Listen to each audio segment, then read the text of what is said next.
அந்த சமுதாய தலைவரை பத்தி உயர்த்தி பேசு. இதை தவிர தமிழ்நாட்டில் வேற ஏதாச்சும் அரசியல் நடக்குதுங்களாங்க ஐயா? இதை தவிர தமிழகத்துல எந்த அரசியல் நடக்கு? அதாவது அற்புதமான தலைவர்கள் எல்லாம், தேசிய தலைவர்கள் எல்லாம் தமிழகத்திலே ஜாதி தலைவர்களாக மாற்றி வச்சிருக்கிறோம் ஐயா.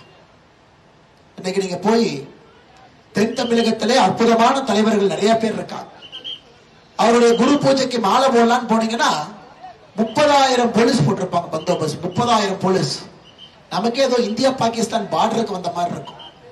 ராமநாதபுரம் அந்த மாவட்ட பக்கம் போயிட்டீங்கன்னா தேசியத்திற்காக பாடுபட்ட தலைவர்களை ஜாதி என்கின்ற முத்திரையில் அடைத்தது திராவிட முன்னேற்ற கழகம் கட்சிதான்.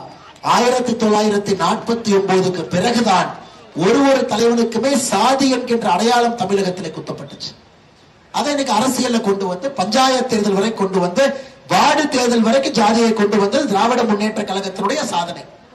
இந்த கட்சி எங்கேயா ஜாதியை ஒழிச்சானுங்க?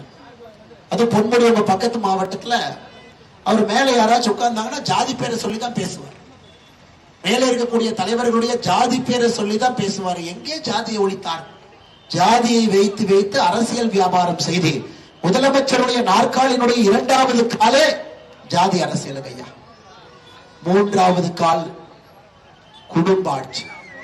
அந்த குடும்ப ஆட்சியர் ஆட்டினீங்கன்னா குடும்ப ஆட்சியர்.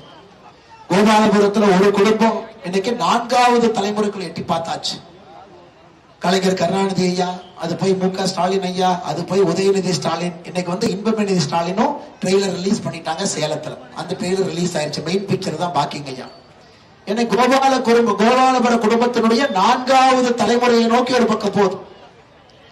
தமிழகத்துல நீங்க எங்க பார்த்தாலும் குடும்ப ஆட்சியில் இருப்பவர்கள் தான் அமைச்சர்களாக இருக்கிறார்கள். அன்பில் மகேஷ் பொய்யாமொழி 3வது தலைமுறை, கீதா ஜீவன் 2வது தலைமுறை, தங்கம் தென்னரசு 2வது தலைமுறை.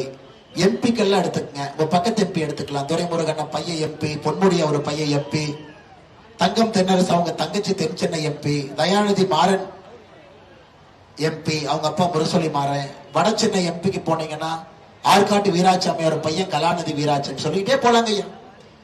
அப்பா மந்திரியா இருந்தா பையன் எம்பியா இருப்பார். அப்படி மிஸ் ஆகி போச்சுன்னா மேயர் ஆக்கிடுவாங்க. இது புது ஸ்டைல்னா மேயர், குடும்பத்துல மேயரும் கொடுத்து. சமீபத்தில் அந்த பாத யாத்திரை ஒரு தொகுதிக்கு போயிருந்தாங்க ஐயா.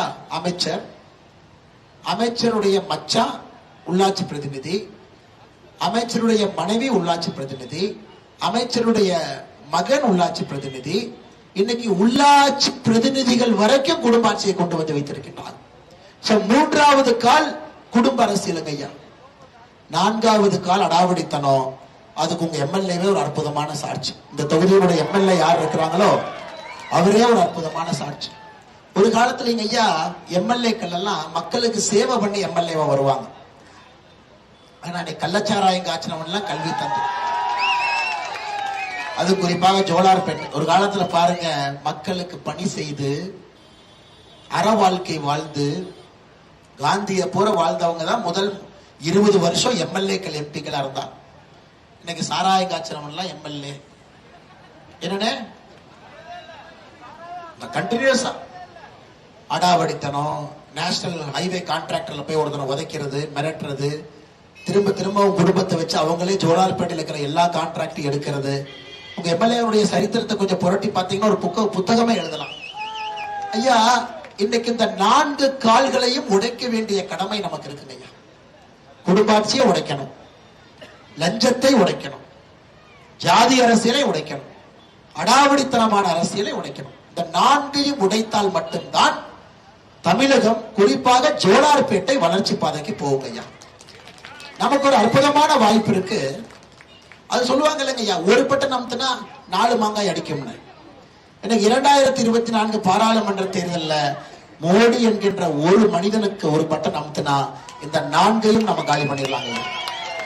மோடிக்கு 2024 பாராளுமன்ற தேர்தலில் நீங்கள் அளிக்கக்கூடிய ஒரு ஓட்டு மூலமாக குடும்பாட்சி காலி, அடாவடித்தனம் காலி, லஞ்ச லாவண்யம் காலி, ஜாதி அரசியல் காலி. 4ஐயும் காலி பண்ணக்கூடிய சக்தி உங்களுடைய ஒரு ஓட்டுக்கு 2024 பாராளுமன்ற தேர்தலில் உங்களுடைய ஒரு ஓட்டுக்கு அந்த பவர் இருக்குது.